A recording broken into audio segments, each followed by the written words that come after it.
ವಂದನೆ ವಂದನೆ ಸಾವಿರ ವಂದನೆ ಸಾಧನೆ ತೋರಿದ ಜಾಣೆಗೆ ಗೆಲುವಿನ ಬಂಗಾರಿಗೆ.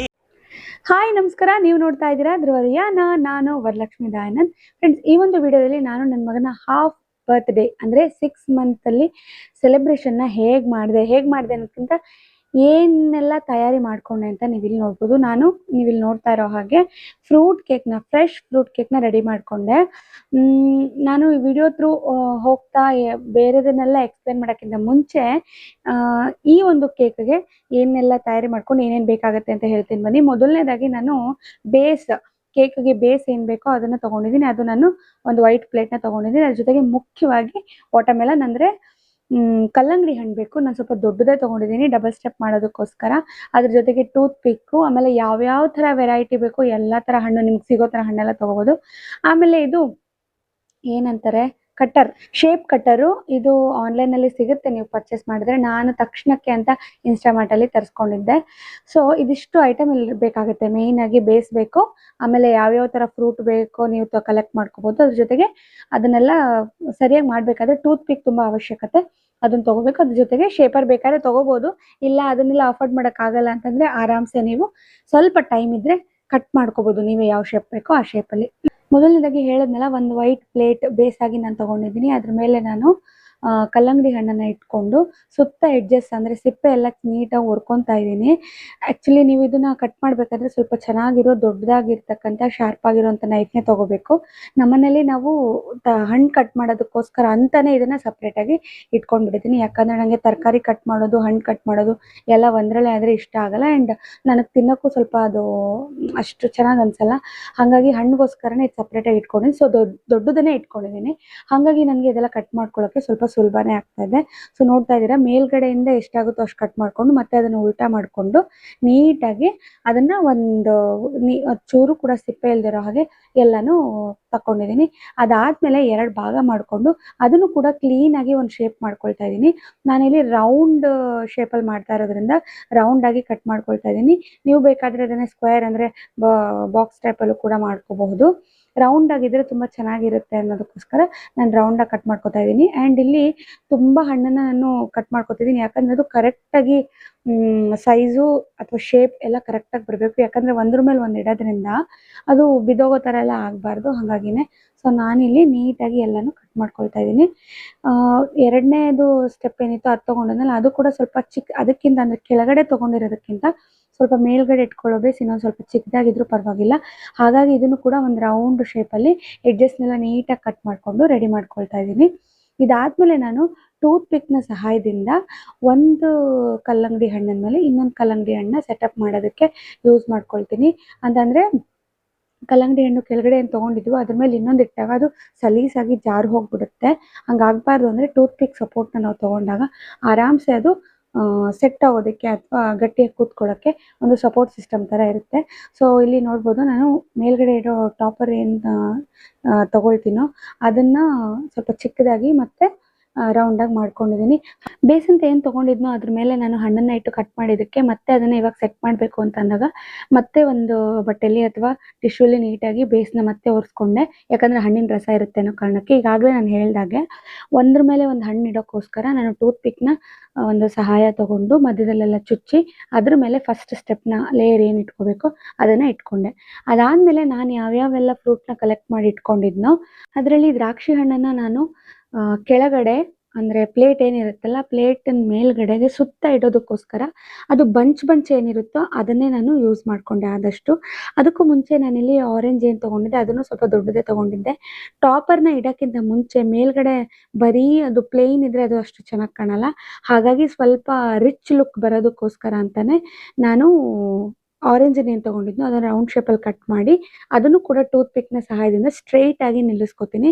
ಅದಾದಮೇಲೆ ಬೇರೆ ಫ್ರೂಟ್ಸ್ ಎಲ್ಲ ಏನೇನಿದೆಯೋ ಯಾವೆಲ್ಲ ಶೇಪು ಚೆನ್ನಾಗಿ ಅನಿಸುತ್ತೋ ನಿಮಗೆ ಅದೇ ರೀತಿ ಕಟ್ ಮಾಡಿಕೊಂಡು ನೀವು ಸೆಟಪ್ ಮಾಡ್ಕೋಬೋದು. ಸೊ ನಾನಿಲ್ಲಿ ಥಿಂಕ್ ಮಾಡ್ತಾಯಿದ್ದೆ ಯಾವುದನ್ನು ಹೆಂಗೆ ಇಡ್ಬೋದು ಏನು ಅಂತ ಅಂದ್ಬಿಟ್ಟು ಇಲ್ಲಿ ಕಿವಿ ಫ್ರೂಟ್ನ ತೊಗೊಂಡು ನಾನು ರೌಂಡ್ ಶೇಪಲ್ಲಿ ಫಸ್ಟು ನಾನು ಇದನ್ನ ಮಾಡ್ತಾ ಇರೋದು ಎಲ್ಲಂದ್ರಲ್ಲಿ ರ್ಯಾಂಡಮ್ ಆಗಿ ಸೆಟಪ್ ಮಾಡೋದಕ್ಕಾಗಲ್ಲ. ಯಾಕಂದ್ರೆ ಅದನ್ನ ಒಂದು ಆರೋ ಶೇಪು ಅಥವಾ ಒಂದು ಕ್ರಾಸಿಂಗ್ ಶೇಪಲ್ಲಿ ಇಟ್ರೆ ಅದೊಂದು ಕೇಕ್ ಲುಕ್ ಬರುತ್ತೆ. ನೀವು ನೋಡಿರ್ತೀರಲ್ಲ ಪ್ರೊಫೆಷನಲಿ ಕೇಕ್ ಒಂದು ರಿಚ್ ಲುಕ್ ಅಂದ್ರೆ ಆ ಥರ ಇದ್ರೇನೆ ಚೆನ್ನಾಗಿರುತ್ತೆ. ಮೇಲ್ಗಡೆ ಪ್ಲೇನ್ ಆಗಿ ಏನೋ ಒಂದು ಇಟ್ಬಿಟ್ರೆ ಅದಷ್ಟು ಮಜಾ ಬರಲ್ಲ. ಸೊ ನಾನು ಅದನ್ನೆಲ್ಲ ಥಿಂಕ್ ಮಾಡ್ತಾನೆ ಇದನ್ನ ಟ್ರೈ ಮಾಡಿರುವಂಥದ್ದು. ಇಲ್ಲೂ ಕೂಡ ಮೇಲ್ಗಡೆ ನಾನು ಗ್ರೇಪ್‌ನ ಅಂದ್ರೆ ವೈನ್ ಗ್ರೇಪ್ ಏನ್ ಬರುತ್ತಲ್ಲ ಅದನ್ನ ಮೇಲ್ಗಡೆ ಇಟ್ಕೊಂಡಿದ್ದೀನಿ. ಅದು ಕಲರ್ ಕಾಂಬಿನೇಷನ್ ಯಾವ್ದ್ಯಾವ್ದಕ್ಕೆ ಚೆನ್ನಾಗಿ ಮ್ಯಾಚ್ ಆಗುತ್ತೆ ಅಂತ ಥಿಂಕ್ ಮಾಡ್ತಾನೆ ನಾನು ಮಾಡ್ತಾ ಇರೋದು. ಮುಂಚೆನೆ ಪ್ಲಾನ್ ಏನ್ ಮಾಡ್ಕೊಂಡು ನಾನು ಮಾಡ್ತಾ ಇರ್ಲಿಲ್ಲ.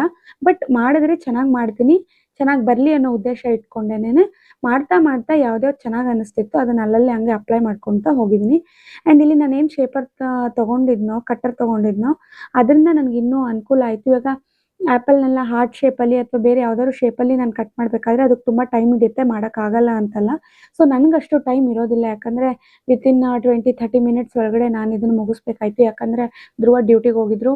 ನಾನು ಈ ಕೇಕ್ ರೆಡಿ ಆಗಿದೆ ಅಂದಾಗ ಅವ್ರಿಗೆ ಕಾಲ್ ಮಾಡಿದ್ರೆ ಒಂದು 5-10 ನಿಮಿಷ ಬಂದು ಹೋಗಿ ಅಂದರೆ ಆ ಟೈಮಲ್ಲಿ ಅವ್ರು ಅವೈಲೇಬಲ್ ಇರಬೇಕಲ್ವ ಮಗುಗೆ ಸೆಲೆಬ್ರೇಟ್ ಮಾಡುವಂಥ ಟೈಮಲ್ಲಿ ಅನ್ನೋ ಕಾರಣಕ್ಕೋಸ್ಕರ, ಅದು ನೈಟ್ ಡ್ಯೂಟಿ ಇದ್ದದ ಕಾರಣಕ್ಕೋಸ್ಕರ. ಇಲ್ಲ ಅಂದಿದ್ರೆ ನಾವು ಈವ್ನಿಂಗ್ ಅಥವಾ ನೈಟೇನೆ ಆರಾಮ್ಸೆ ಅವ್ರು ಬಂದ್ಮೇಲೆ ಮಾಡ್ಕೋಬೋದಾಗಿತ್ತು. ಜಸ್ಟ್ ಅವ್ರು ಬಂದು ಹೋಗೋ ಅವಕಾಶ ಇದ್ದದ್ರಿಂದ ಬೇಗ ನಾನು ಮಾಡಬೇಕಾಗಿತ್ತು. ಸೊ ಎಲ್ಲ ಈಸಿಯಾಗಿ ಏನೇನು ಸಾಧ್ಯತೆನೋ ಅದನ್ನ ನಾನಿಲ್ಲಿ ಅಪ್ಲೈ ಮಾಡ್ಕೊಂಡಿದ್ದೀನಿ. ಸೊ ಆಗಲೇ ಹೇಳಿದ್ನಲ್ಲ ಬಂಚಸ್ ಗ್ರೇಪ್ಸ್‌ನ ನಾನು ಸುತ್ತ ಇಡ್ತಾ ಬಂದೆ. ಅದಾದಮೇಲೆ ಫಸ್ಟ್ ಸ್ಟೆಪ್ಪಲ್ಲಿ ಅಗೇನ್ ಬ್ಲ್ಯಾಕ್ ಗ್ರೇಪ್ ಅಥವಾ ನಿಮ್ಗೇನಾದರೂ ನೇರಳೆ ಹಣ್ಣು ಸಿಕ್ಕಿದ್ರೆ ಅಥವಾ ಬೇರೆ ಇನ್ಯಾವುದಾದ್ರೂ ಫ್ರೂಟ್ ಚೆನ್ನಾಗಿ ಕಾಣುತ್ತೆ ಅಂದರೆ ಅದು ಇಟ್ಕೋಬೋದು. ಇಲ್ಲ ಬೆರೀಸ್ ಇಟ್ಕೋಬೋದು. ಬ್ಲ್ಯಾಕ್ ಬೆರೀಸ್ ಅವು ತುಂಬ ಚೆನ್ನಾಗಿ ಕಾಣುತ್ತೆ. ನಂಗೆ ಬೆರೀಸ್ ಸಿಕ್ಕಲಿಲ್ಲ. ಆ್ಯಕ್ಚುಲಿ ಅದು ತುಂಬಾನೇ ಒಳ್ಳೆ ಲುಕ್ ಕೊಡುತ್ತೆ. ಅದ್ರ ಬದಲಾಗಿ ನಾನಿಲ್ಲಿ ಬ್ಲ್ಯಾಕ್ ಗ್ರೇಪ್‌ನ ಯೂಸ್ ಮಾಡ್ಕೊಂಡಿದ್ದೀನಿ. ಆಲ್ಮೋಸ್ಟ್ ನೀವು ಅಬ್ಸರ್ವ್ ಮಾಡ್ತಿದ್ರೆ ಸುಮಾರು 4-5 ಥರ ಗ್ರೇಪ್ಸ್‌ನ ನಾನಿಲ್ಲಿ ತಂದು ಯೂಸ್ ಮಾಡ್ತಾ ಇದ್ದೀನಿ. ಸೊ ಅದೇ ಒಂದು ಎಕ್ಸ್ಟ್ರಾ ಲುಕ್ ಕೊಡ್ತು ಅಂದರೆ ತಪ್ಪಾಗಲ್ಲ. ಸೊ ಫಸ್ಟ್ ಸ್ಟೆಪ್ಪಲ್ಲೂ ಕೂಡ ನಾನು ಬ್ಲ್ಯಾಕ್ ಗ್ರೇಪ್‌ನ ಸುತ್ತ ಒಂದೊಂದೇ ಟೂತ್ ಪಿಕ್‌ನ ಸಹಾಯದಿಂದ ಚುಚ್ಕೊಂಡಿದ್ದೀನಿ. ಅದಾದಮೇಲೆ ಬೇರೆ ಫ್ರೂಟ್‌ನೆಲ್ಲ ನನಗೆ ಯಾವ್ಯಾವ ಶೇಪಲ್ಲಿ ಚೆನ್ನಾಗಿ ಅನಿಸುತ್ತೋ ಅದನ್ನು ಕಟ್ ಮಾಡಿಕೊಂಡು ಎಲ್ಲ ಕಡೆನೂ ಕೂಡ ನಾನು ಸೆಟಪ್ ಮಾಡ್ತಾ ಬಂದಿದ್ದೀನಿ. ಸೊ ನೀವು ನಾನು ಮೊದಲೇ ಹೇಳಿದಾಗೆ ಅಬ್ಸರ್ವ್ ಮಾಡ್ಬೋದು. ನಾನು ಇದನ್ನು ಒಂದು ಕ್ರಾಸಿಂಗ್ ಶೇಪಲ್ಲಿ ಅಥವಾ ಆ್ಯರೋ ಶೇಪಲ್ಲಿ ಇದನ್ನು ಸೆಟ್ ಮಾಡ್ತಾ ಇರೋವಂಥದ್ದು. ಇದ್ರ ಮಧ್ಯದಲ್ಲಿ ಗ್ರೀನ್ ಒಂದು ಕಲರ್ ಕಾಂಬಿನೇಷನ್ ಇಲ್ಲದೆ ಏನೂ ಕೂಡ ಫುಲ್ ಆಗಲ್ಲ. ಸೊ ಹಾಗೇನೆ ಇಲ್ಲೂ ಕೂಡ ಈ ಕೇಕ್ ಎಲ್ಲ ಬೇರೆ ಕಲರ್ ಇರುತ್ತೆ. ಬಟ್ ಒಂದು ಡಾರ್ಕ್ ಕಲರ್ ಆಗಿ ಹೈಲೈಟ್ ಆಗಿ ನಮಗಿಲ್ಲಿ ಲುಕ್ ಕೊಡುವಂಥದ್ದೇ ಒಂದು ಮಿಂಟ್ ಅಥವಾ ಪುದೀನ ಸೊಪ್ಪನ್ನ ನಾನು ತೊಗೊಂಡಿದ್ದೀನಿ. ಅದು ಒಂದು ಎಕ್ಸ್ಟ್ರಾ ಒಂದು ಎನ್ಹಾನ್ಸ್ ಮಾಡುತ್ತೆ ಕೇಕು, ಒಂಥರ ಲುಕ್ ಜಾಸ್ತಿ ಚೆನ್ನಾಗಿ ಕಾಣೋದಕ್ಕೋಸ್ಕರ. ಸೊ ಅದನ್ನು ನಾನು ಎಲ್ಲೆಲ್ಲಿ ಜಾಗದಲ್ಲಿ ಇಡ್ಬೋದು ಅದನ್ನು ನೋಡಿಕೊಂಡು ಹಾಕಿದ್ದೀನಿ. ಅದ್ರ ಜೊತೆಗೆ ಇವಾಗ ವಾಟರ್ ಮೆಲನ್ ಕೂಡ ರೆಡ್ ಇರುತ್ತೆ. ಆಮೇಲೆ ಸ್ಟ್ರಾಬೆರಿ ತೊಗೊಂಡಿರೋದ್ರಿಂದ ಅದು ರೆಡ್ ಇರುತ್ತೆ. ಸೊ ಅದನ್ನು ನಾನು ಫಸ್ಟು ಸುತ್ತ ಚುಚ್ಕೋಬೋದಾ ಅಂತ ನೋಡಿದೆ. ಬಟ್ ಅದು ಸೇಮ್ ರೆಡ್ ಇರೋದ್ರಿಂದ ಅಷ್ಟು ಚೆನ್ನಾಗಿ ಕಾಣಲ್ಲ ಅಂತ ಅನ್ನಿಸ್ತು. ಹಾಗಾಗಿ ಅಲ್ಲಿ ಟಾಪಿಂಗಲ್ಲೇ ಅದನ್ನು ಸೆಟ್ ಮಾಡ್ಕೊತಾ ಇದ್ದೀನಿ. ನೆಕ್ಸ್ಟ್ ಅದನ್ನು ನಾನು ಪ್ಲೇಟ್ ವೈಟ್ ಕಲರ್ ಇರೋದ್ರಿಂದ ಅದು ಕೂಡ ಕಾಂಟ್ರಾಸ್ಟಲ್ಲಿರುತ್ತೆ ಅಂತ ಈ ಏನು ಬಂಚಸ್ ಆಫ್ ಗ್ರೇಪ್ಸ್ ಇಟ್ಟಿದ್ನೋ ಅದ್ರ ಸುತ್ತದಲ್ಲಿ ನಾನು ಸ್ಟ್ರಾಬೆರಿನ ಯೂಸ್ ಮಾಡಿಕೊಂಡೆ. ಸೊ ಅದು ಕೂಡ ಒಳ್ಳೆ ಲುಕ್ಕನ್ನೇ ಕೊಡ್ತು. ಫ್ರೆಂಡ್ಸ್, ಯೂಶಲಿ ಎಲ್ಲರಿಗೂ ಗೊತ್ತು ಬರ್ತ್ಡೇ ಅಂದ ಕೂಡಲೇ ಅಥವಾ ಏನಾದ್ರು ಸೆಲೆಬ್ರೇಟ್ ಅಂದ ಕೂಡಲೇ ಕೇಕ್‌ನ ನಾವು ಹೈಲೈಟ್ ಆಗಿ ಯಾವಾಗ್ಲೂ ತರೋವಂಥದ್ದು. ನನಗೆ 6 ಮಂತ್ ಬರ್ತ್ಡೇ ಅಥವಾ ನಮ್ಮನೇಲಿ ಕೇಕ್ ಅನ್ನೋದೇ ಸ್ವಲ್ಪ ದೂರ. ಯಾಕಂದರೆ ಯಾರು ಅಷ್ಟು ತಿನ್ನೋದಿಲ್ಲ. ತಿಂದರೆ ನನ್ನ ಮಗ ಇಲ್ಲ ನಾನೇ ತಿನ್ನಬೇಕು, ಧ್ರುವ ತಿನ್ನಲ್ಲ ಅಥವಾ ಮಗುಗೆ ತಿನ್ಸೋಕ್ಕಾಗಲ್ಲ.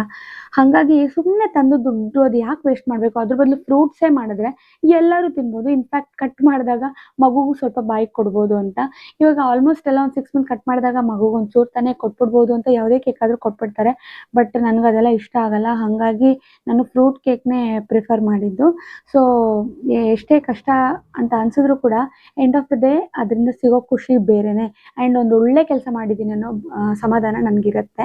ಸೊ ಇಲ್ಲೂ ಕೂಡ ನನಗೆ ಈ ಫ್ರೂಟ್ ಕೇಕ್ ಒಂದು ಥೀಮ್ ತಲೆಗೆ ಬಂದಿದ್ದು ನನಗೂ ತುಂಬ ಸಮಾಧಾನ ಕೊಡ್ತು ನಾನು ಲಾಸ್ಟಲ್ಲಿ ಮಾಡಿದಾಗ. ಆ್ಯಂಡ್ ಇಲ್ಲಿ ಟಾಪಿಂಗಲ್ಲಿ ನೀವು ಬೇಕಾದ್ರೆ ಫ್ರೂಟಲ್ಲೇ 6 ಅಂತ ಕಟ್ ಮಾಡ್ಕೋಬೋದು. ಬಟ್ ನಾನು ಮೊದಲೇ ಹೇಳಿದಾಗೆ ಒಂದು ರಿಚ್ ಲುಕ್ ಬೇಕಾದರೆ ಟಾಪಿಂಗ್ ಬೇಕು ಅಂತ ಅನ್ನಿಸ್ತು. ಹಾಗಾಗಿ ನಾನು ಅದನ್ನು ಆನ್ಲೈನಲ್ಲಿ ಪರ್ಚೇಸ್ ಮಾಡಿದ್ದೆ ಮುಂಚೆನೇ. ಸೊ ಅದನ್ನು ಇಟ್ಟಿದ್ದೀನಿ. So this is the result. ಹೇಗಿದೆ ಅಂತ ಕಾಮೆಂಟ್ ಬಾಕ್ಸ್ನಲ್ಲಿ ತಿಳಿಸಿ ನನಗೆ.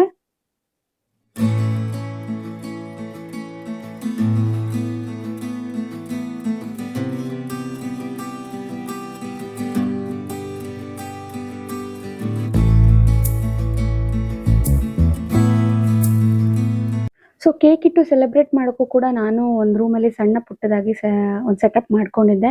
ಅದನ್ನು ನನಗೆ ವಿಡಿಯೋ ಮಾಡ್ಕೊಳಕ್ಕೆ ಆಗಿರಲಿಲ್ಲ. ಇಲ್ಲಿ ನಾನು ಬಲೂನ್ಸ್ನ ಯೂಸ್ ಮಾಡಿಕೊಂಡು 2 ಸೈಡು ಸ್ಟ್ಯಾಂಡಿಂಗ್ ಬಲೂನ್ಸ್ನ ಸೆಟ್ ಮಾಡ್ಕೊಂಡಿದ್ದೀನಿ. ಅದ್ರ ಜೊತೆಗೆ ನನ್ನ ಹತ್ರ ಇದ್ದ ಲೈಟಿಂಗ್ಸ್ನ ಬಳಕೆ ಮಾಡಿಕೊಂಡು ಈ ರೀತಿ ಒಂದು ರಿಚ್ ಲುಕ್ ಬರೋ ಹಾಗೆ ಮಾಡಿದ್ದೆ. ಆ್ಯಂಡ್ ಮಗುಗೆ ಫೀಡಿಂಗ್ಗೆ ಅಂತ ಏನು ಟೇಬಲ್ ಇದೆಯೋ ನಮ್ಮ ಹತ್ರ, ಅದನ್ನು ನಾನು ಮಗುಗೆ ಸಿಟ್ಟಿಂಗ್ ಅಂತ ಇಟ್ಟಿದ್ದು. ಮುಂದೆಗಡೆ ಒಂದು ಟೇಬಲ್ನ ಸಹಾಯದಿಂದ ನಾನು ಮಾಡಿರ್ತಕ್ಕಂಥ ಕೇಕ್ನ ಈ ರೀತಿ ಸೆಟ್ ಮಾಡಿದ್ದೆ.